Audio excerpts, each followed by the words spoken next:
Assalamualaikum warahmatullahi wabarakatuh.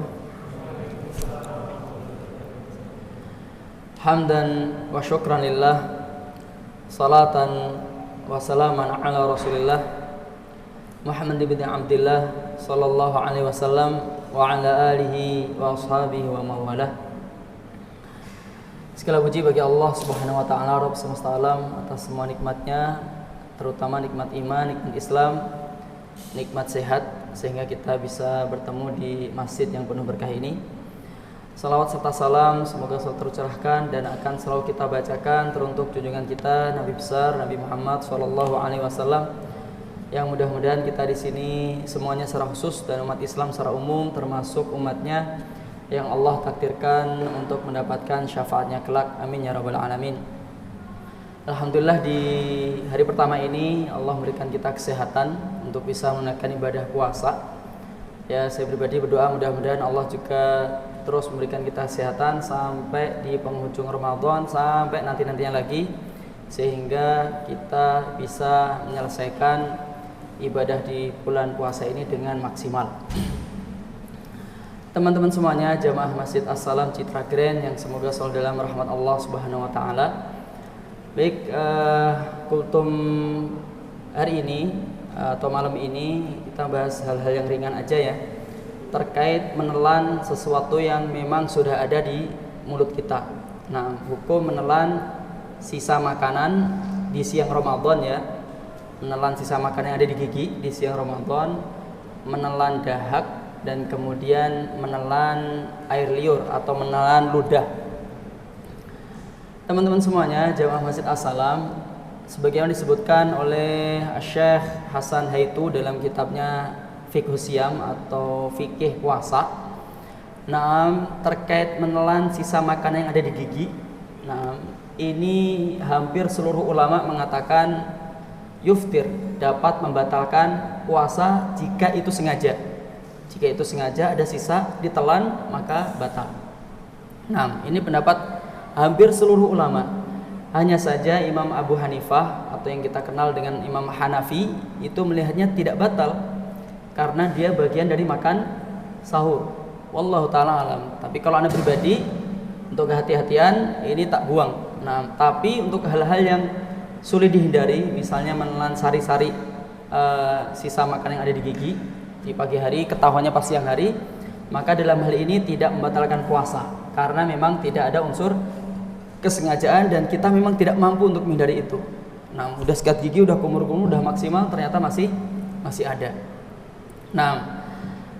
Tapi pembahasan kedua terkait menelan dahak.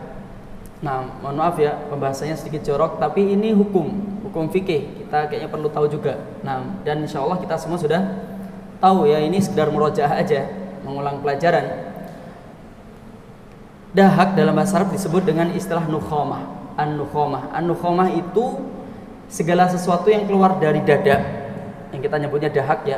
Yang berikutnya lagi yang keluar dari kepala di ujung sini, yang kita nyebutnya ingus.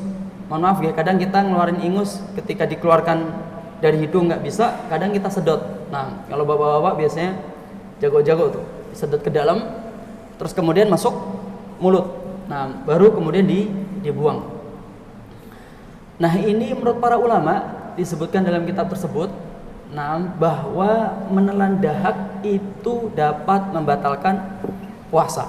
Menelan dahak dapat membatalkan puasa. Jangan beralasan, ini puasa, butuh minum, butuh ini, lapar dan sebagainya terus ditelan. Tapi na'udzubillah lah, insya Allah kita nggak seperti itulah. Kita tahu kesehatan semua ya. Tapi kalau zaman waktu anak masih kecil itu biasa. Bocah-bocah, kadang orang tua dahak itu ditelan lagi karena alasannya banyak aktivitas, haus dan lapar. Maka dalam hal ini dibuang, wajib dibuang karena dapat membatalkan puasa. Ini pendapat para ulama. Sekarang pertanyaannya, ketika dahak itu ada di tengah-tengah, misalnya sedot berhasil ke sini, atau misalnya dari dibatukkan berada di tengah-tengah sini. Berada di tengah-tengah. Kalau masih di tengah-tengah sini, ketelen itu nggak apa-apa, ditelan lagi nggak apa-apa. Tapi kalau sudah di perbatasan antara lubang mulut dan lubang tenggorokan, itu kata para ulama menjelaskannya seukuran huruf H. Kalau kita ngucapin H Nah kayak gitu terasa.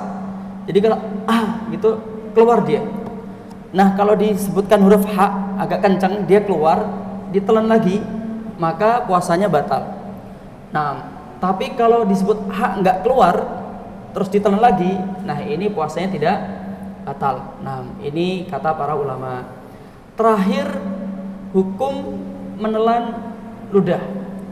Kalau hukum menelan ludah dihukumi batal, wah ini kita semua nggak bakal mampu, karena memang mulut selalu memproduksi ludah. Nah ulama sepakat hukum menelan ludah itu tidak membatalkan puasa.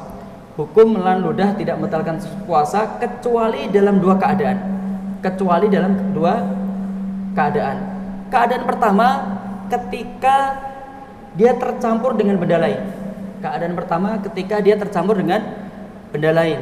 Misalnya sisa makanan. Misalnya lagi, mohon maaf, kadang kan gigi orang berdarah ya. Nanti bercampur dengan darah, kan kadang terasa.